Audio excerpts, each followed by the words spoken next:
Bab 1211, Sembelih Anjing Paruh Baya ini. Tak lama kemudian, di sebuah gunung tua, Mu Bei tiba di sini. Seperti biasa, ia terus mencari tanah harta partikel 8 dimensi, mencari sumber dao, mencari pembuluh roh besar. Sekali mencari, tahu-tahu sudah 3 hari lewat. Dalam 3 hari ini, ia bertemu setumpuk demi setumpuk makhluk mengerikan. Di antaranya bahkan ada yang kekuatannya melampaui tingkat 49 batas 8 dimensi, ganasnya luar biasa. Seluruh 8 dimensi makin kacau. Untuk semua itu, Mu Bei sama sekali tidak peduli.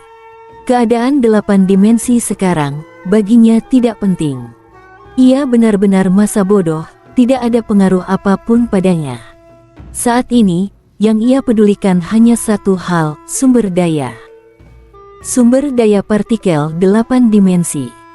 Kasih aku beberapa tanah harta partikel 8 dimensi Superdome. Aku rela setahun penuh nggak makan nggak minum. Ia berseru. Kilin hitam.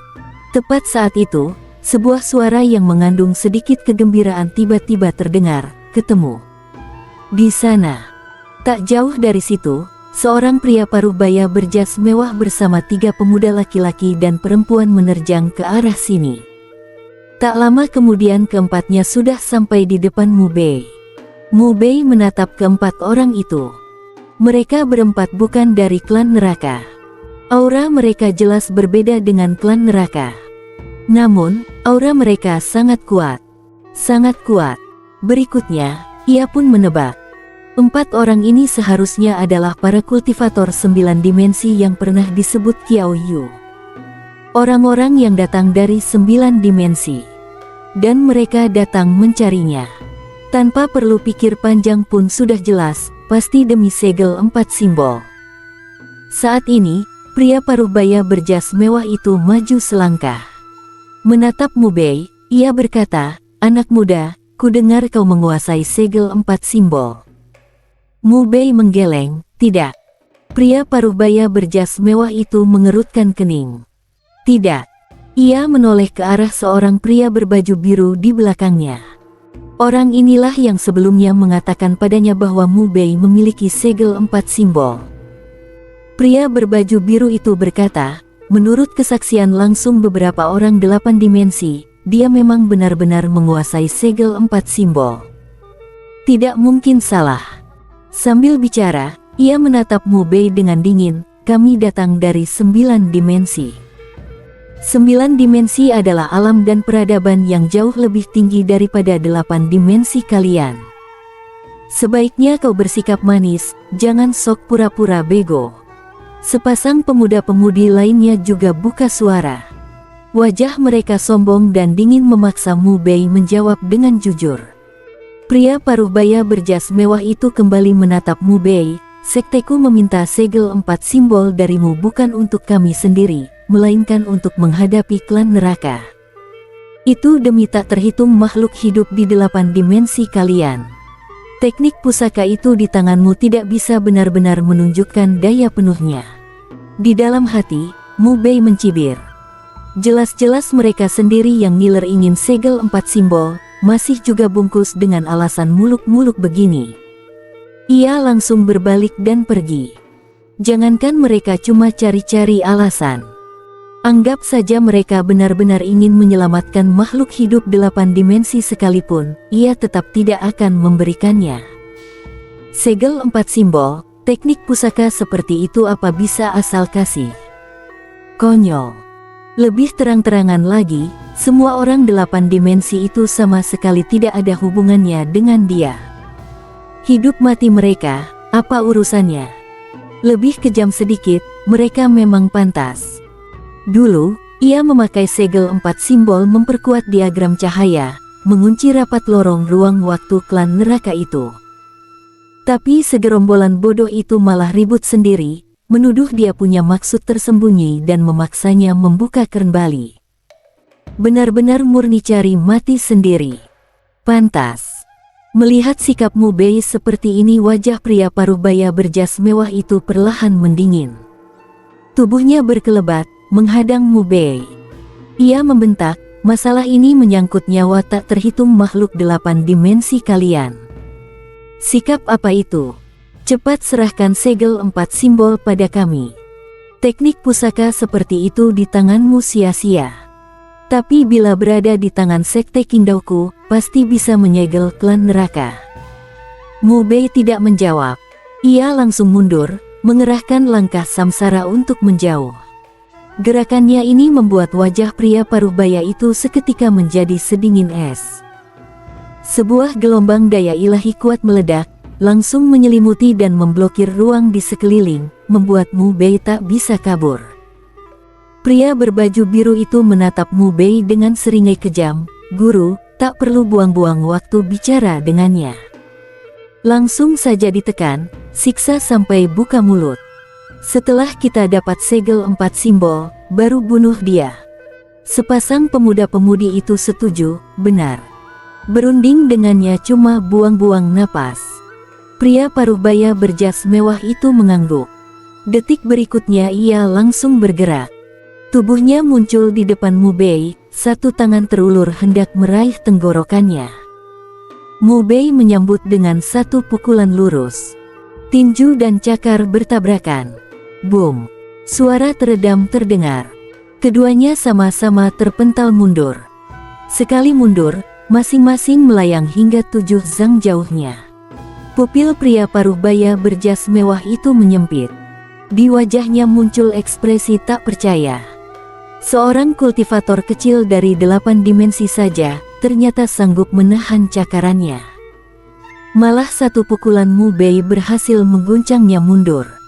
3 muridnya, termasuk pria berbaju biru, juga terkejut. Gadis muda di antara mereka berseru, bagaimana mungkin? Guru mereka ini, meski di 9 dimensi tidak bisa disebut benar-benar kuat, tapi dibandingkan makhluk hidup 8 dimensi seharusnya benar-benar tak tertandingi. Namun sekarang justru dipaksa mundur oleh Mu Bei. Seorang kultivator kecil 8 dimensi, bagaimana mungkin tubuh fisiknya sekuat ini? Jangan-jangan dia bertubuh raja barbar. Pria paruh-baya berjas mewah itu menatap lekat Mu Bei, kau benar-benar di luar dugaanku. Cahaya ilahi mengalir di permukaan tubuhnya. Ia melangkah ke arah Mu Bei dengan dingin. Mu Bei memandangnya, menghela napas, bagus, kau cukup lumayan. Pantas untuk merasakan jurus pamungkasku. Pria paruh-baya berjas mewah itu seakan tak mendengar. Ia langsung menggerakkan tangan. Dalam sekali kibasan, cahaya ilahi berkumpul menjadi sebuah kep telapak raksasa bercahaya yang menyapu ganas ke arah Mu Bei. Wajah Mu Bei mendadak menghitam. Orang ini kok nggak main sesuai pakem. Harusnya waspada dikit dong, berdiri manis nerima jurus pamungkasku. Ia mengerahkan lapisan keempat langkah samsara, mengelak secepat mungkin, susah payah menghindari satu serangan telapak itu. Namun, ruang di sekeliling sudah diblokir. Ia hanya bisa bergerak mengelak di dalam ruang yang terbatas, dan sama sekali tidak bisa kabur. Segel seperti ini, sekalipun ia membukanya dengan segel 4 simbol pun tidak berguna. Kekuatan lawan sepenuhnya menekannya. Begitu ia membongkar segel, di detik yang sama pihak lawan bisa langsung menyegelnya lagi. Pandangan pria paruh-baya berjas mewah itu kembali berkerut tajam, kecepatanmu juga secepat ini. Selain segel 4 simbol, teknik pusaka level puncak itu, kau seharusnya juga menguasai suatu teknik gerak tubuh yang luar biasa, kan? Kedua matanya memancarkan cahaya terang. Di matanya, kultivator kecil 8 dimensi di depannya ini tampak seperti sebuah harta karun berjalan. Ia kembali menekan maju ke arah Mu Bei. Pada saat yang sama, dari sekeliling terdengar hiruk-pikuk kacau. Seekor makhluk mengerikan tiba-tiba menyerbu ke arah sini.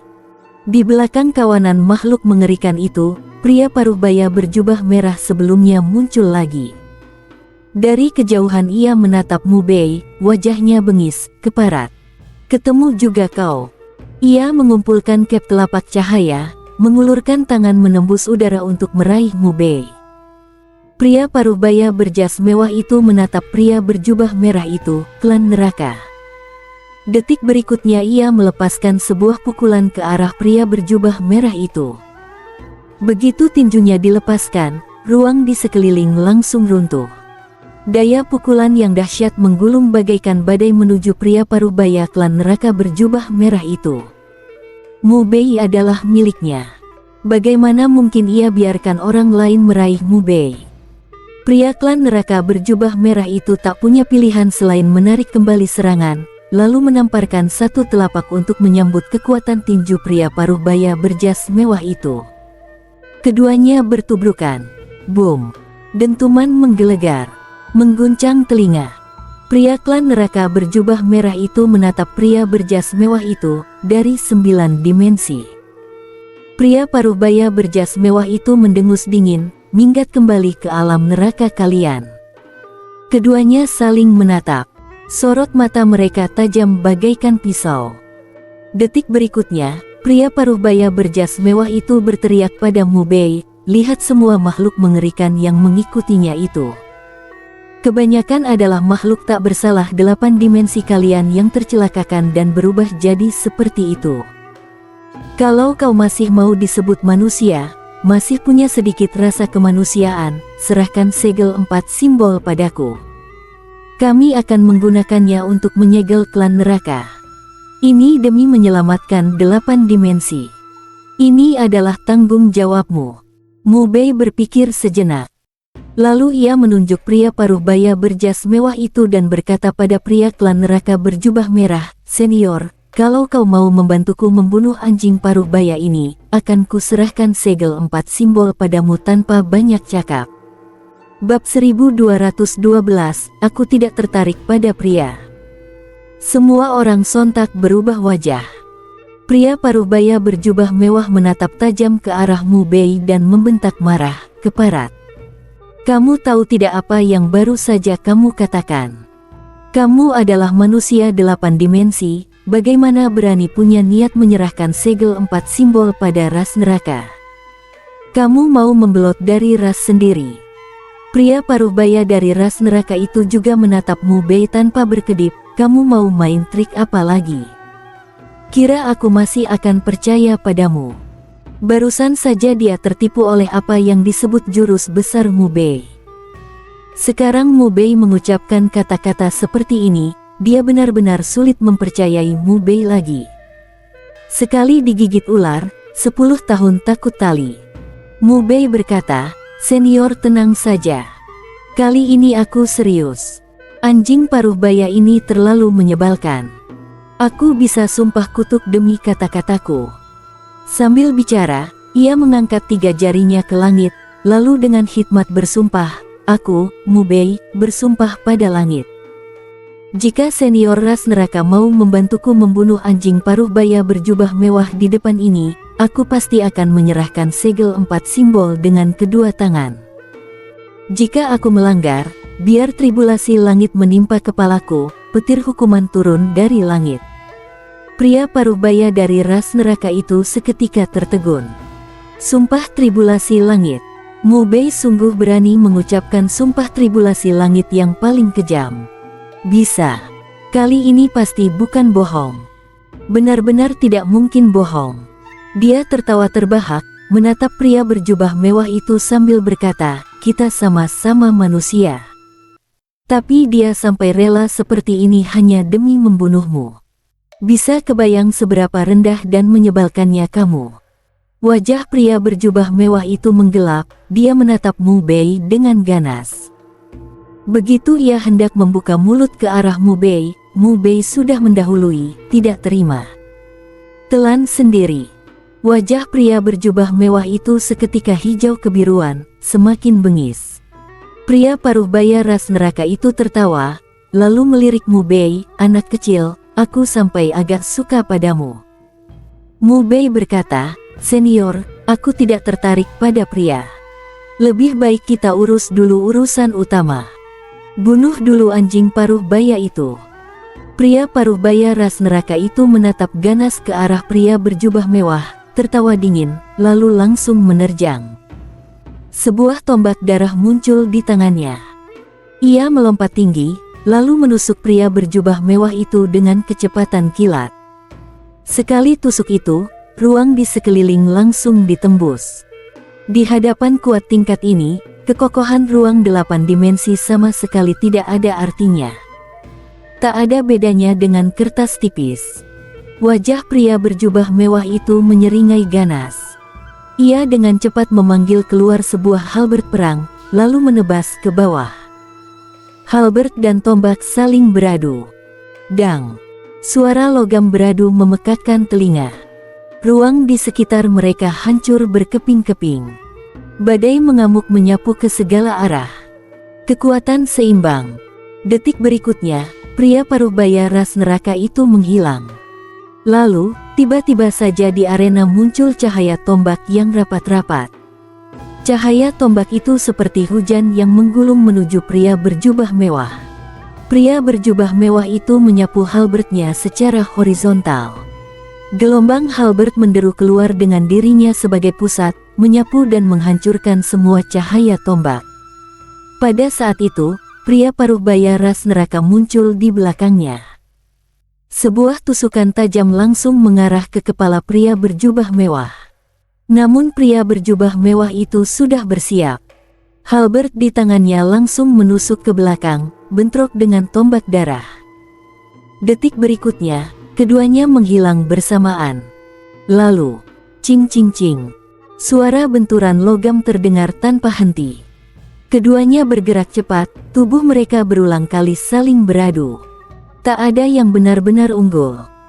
Saat itu, Mu Bei tiba-tiba berteriak pada pria paruh baya ras neraka, "Senior, biar aku bantu sedikit." La mengayunkan pedang hukuman, menebas ganas ke arah pria berjubah mewah. Sekali tebas itu, tak terhitung banyaknya ki pedang emas melesat deras ke langit. Ki pedang itu membawa gravitasi yang mengerikan, kekuatan es yang menggigit, dan kekuatan pencabut jiwa. Dalam sekejap, semuanya sudah tiba di depan pria berjubah mewah. Pria berjubah mewah itu menyapu halberdnya secara horizontal. Dalam sekejap, semua ki pedang dihancurkan. Ki pedang ini memang tidak buruk, tapi bagi kuat level dirinya, sama sekali tidak punya ancaman. Sret! Pria paruh baya ras neraka memanfaatkan celah itu muncul di hadapannya, tombak di tangannya kembali menusuk tajam. Pria berjubah mewah itu terburu-buru mengayunkan halberd untuk menyambutnya. Halberd dan tombak darah kembali saling beradu. Boom! Ia terpental mundur. Pria paruh baya ras neraka menyeringai, membawa tombaknya menekan maju. Pada saat yang sama, Mu Bei terus mengayunkan pedang hukuman. Ki pedang yang tak terhitung jumlahnya menggila menyapu ke arah pria berjubah mewah. Ki pedang ini memang tidak mampu mengancam nyawa pria berjubah mewah, tapi bisa mengganggu ritmenya. Di bawah serangan pria paruh baya ras neraka, dia langsung jatuh ke posisi bawah. Berulang kali terpental mundur. Saat sekali lagi terpental, pria berjubah mewah itu tiba-tiba menoleh ke arah 3 orang berbaju biru, matanya merah dan membentak, "Kalian hertiga tolol, tidak tahu bantu serang bocah kecil itu." Nonton pertunjukan itu menyenangkan.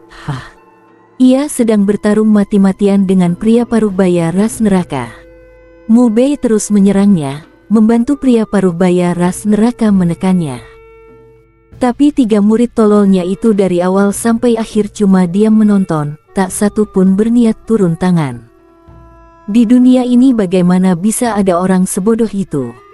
Dia sungguh ingin langsung menamparkan mereka satu persatu sampai mati saat itu juga. Dimaki habis-habisan seperti itu, ketiga orang itu seketika memerah wajahnya. Lalu mereka segera menyerang ke arah Mu Bei. Pria berbaju biru itu menatap Mu Bei dan menggeram ganas, "Semut kecil, kamu." Baru sampai di situ, kepalanya tiba-tiba terbang. Darah muncrat. Dia belum langsung mati. Kepala yang terbang itu masih dengan ekspresi tertegun. "Kenapa kepalaku tiba-tiba terbang?" Pada saat yang sama, puk, puk. 2 orang lain, pria dan wanita yang bersamanya, kepala mereka juga tiba-tiba terbang. Mu Bei menyeringai mengejek. Ki pedang tak berwujud. Saat tadi menyerang pria berjubah mewah, ia terus menebas dan memenuhi langit dengan ki pedang. Tujuannya bukan benar-benar untuk menekan pria berjubah mewah, melainkan diam-diam mengeluarkan ki pedang tak berwujud. Dan target sesungguhnya dari ki pedang tak berwujud itu adalah 3 orang berbaju biru itu. Bagaimanapun, ketiganya adalah kultivator 9 dimensi. Kalau bertarung terang-terangan, dengan kekuatannya sekarang, Mu Bei belum tentu mampu menang. Satu-satunya cara adalah merancang pembunuhan diam-diam. Swoosh swoosh swoosh. Saat itu, jiwa ketiga orang berbaju biru itu melesat keluar. Mereka menatap Mu Bei dengan kaget dan marah. Apa yang kamu lakukan? Barusan, Mu Bei langsung menggunakan pedang hukuman untuk mengurung ketiga jiwa itu, lalu menggulung mereka masuk ke dalam pedang. Sialan, lepaskan kami. Jangan. Ah! Jeritan putus asa menggema dari dalam pedang. Detik berikutnya, suara mereka lenyap, sementara tekanan pedang Zhu Jie langsung naik 1 tingkat. Adegan itu membuat pupil mata pria parubaya ras neraka sedikit menyusut. La menatap lurus pada pedang di tangan Mu Bei. Pedang ini benar-benar mengerikan. Bukan hanya bisa menebas keluar ki pedang tak berwujud, tapi juga bisa menelan jiwa. Setelah menelan jiwa, kekuatan pedang bisa ikut meningkat. Harta bagus. Harta yang sangat bagus. Di matanya muncul seberkas keserakahan. Selain segel 4 simbol pedang ini juga harus direbut. Pria berjubah mewah itu pun kaget sekaligus marah. Seorang kultivator rendahan 8 dimensi, berani-beraninya membunuh 3 murid 9 dimensinya. Sialan. Benar-benar sialan. Pada saat itu juga, pria parubaya ras neraka muncul di sisi kirinya. Tombak di tangannya menusuk ganas ke arahnya. Kamu lagi melamun, ya? Tusukan itu cepat dan kuat. Wajah pria berjubah mewah itu langsung berubah. Dalam kepanikan, ia buru-buru mengangkat halberd untuk menahan. Dang! Suara logam memekakkan telinga kembali terdengar. Pria berjubah mewah itu terpental jauh, darah mengalir dari sudut bibirnya. Hal itu langsung membangkitkan amarahnya. Ia menatap bengis ke arah pria parubaya ras neraka dan mengaum, akan kubantai kau. Ia mengguncang halberdnya. Aura halberd yang mengamuk meledak keluar, seolah berubah menjadi halberd pemusnah. Detik berikutnya, ia mengangkat halberd dan menerjang ke arah pria parubaya ras neraka. Pria parubaya ras neraka itu menyeringai dingin. Tombak darah di tangannya memuntahkan aura kejam yang mengerikan, menyambut serangan pria berjubah mewah itu. Keduanya kembali bertarung sengit. Pertarungan sengit. Cing cing cing. Benturan keras terjadi berkali-kali. Di bawah benturan tingkat mereka ini, ruang di sekeliling terus-menerus runtuh, tanah di bawah kaki mereka terus amblas. Tak lama, setengah jam berlalu. Setelah satu benturan ganas lagi, keduanya sama-sama terpental 7 zang ke belakang. Saat ini, keduanya sama-sama penuh luka. Keduanya telah menderita luka berat. Aura di tubuh mereka jatuh ke titik terendah. Dan pada saat itu, Mu Bei terkekeh pelan. Bersambung.